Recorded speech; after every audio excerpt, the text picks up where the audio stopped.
মাত্র কয়েকদিন আগেও নজিরবিহীন সরকার বিরোধী আন্দোলনে টালমাটাল ছিল ইরান। মার্কিন হামলার আশঙ্কা, ট্রাম্পের অর্থনৈতিক নিষেধাজ্ঞা ও তেল বাণিজ্য ধসিয়ে দেওয়ার হুমকি, সবকিছু মিলিয়ে এখনও স্বাভাবিক হয়নি ইরানের সার্বিক পরিস্থিতি। এর সঙ্গে যোগ হয়েছে পরমাণু ইস্যুতে তেহরান ওয়াশিংটন সাম্প্রতিক আলোচনার প্রেক্ষাপটও। এত কিছুর পরও মার্কিন কর্তৃত্ববাদী আগ্রাসনের সামনে মাথা নোয়াতে চায় না ইরানের সাধারণ জনগণ। দুই পক্ষের মধ্যে চলমান উত্তেজনা প্রশমন এবং পরমাণু ইস্যুতে বৈঠকের বিষয়েও খুব একটা আশাবাদী নন তারা। الان حدود 22 سال فکر کنم 20 خورده سال هست که مذاکرات داره به ضرر آمریکاست، به ضرر غرب آسیا است، به ضرر کشورهای منطقه است، به ضرر ایران. مردم عادی آسیبش رو می‌بینن.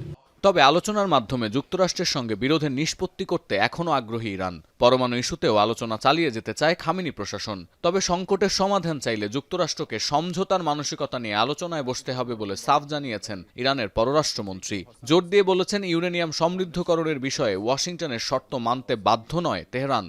چرا ما این مقدار اصرار بر غنیسازی کردیم و میکنیم و حاضر نیستیم ازش بگذریم ولو اینکه جنگ به ما تحمیل بشه؟ چون کسی حق نداره به ما بگه که چه باید داشته باشیم و چه نباید داشته باشیم. এদিকে গেল মাসে ইরান জুড়ে শুরু হওয়া সরকার বিরোধী আন্দোলনে জড়িত বহু ব্যক্তি ও সংগঠনের বিরুদ্ধে এরই মধ্যে কঠোর আইনি ব্যবস্থা নিয়েছে খামেনি প্রশাসন। এবার ইসরায়েল ও যুক্তরাষ্ট্রের সঙ্গে হাত মিলিয়ে আন্দোলনে উস্কে দেয়া 4 নেতাকে আটক করল ইরান। কাতার ভিত্তিক সংবাদ মাধ্যম আল জাজিরা জানিয়েছে, তাদের বিরুদ্ধে খামেনি প্রশাসনকে উৎখাতের অপচেষ্টা এবং সামাজিক ও রাজনৈতিক বিশৃঙ্খলা সৃষ্টির অভিযোগ আনা হয়েছে। আটককৃতরা হলেন ইরান রিফর্ম ফ্রন্টের আজার মানসৌরি, সাবেক কূটনীতিক মহসেন আমিনজাদেহ এবং সাবেক পার্লামেন্ট মেম্বার ইব্রাহিম আসগরজাদেহ। আর চতুর্থ ব্যক্তির নাম প্রকাশ করেনি তেহরান। দেশটির বিচার বিভাগের একটি নথিতে বলা হচ্ছে, ইরান যখন যুক্তরাষ্ট্র ও ইসরায়েলের সামরিক হামলার মুখোমুখি ছিল, তখন দেশের রাজনৈতিক ও সামাজিক পরিস্থিতি বেসামাল করে দেওয়ার ষড়যন্ত্র করছিল ইরান রিফর্ম ফ্রন্ট ও অন্যান্য সংস্কারপন্থী দলের নেতারা।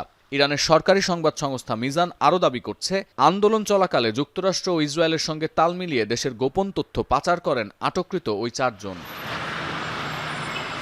সতীর্থ কর্মকার, এখন বিশ্ব।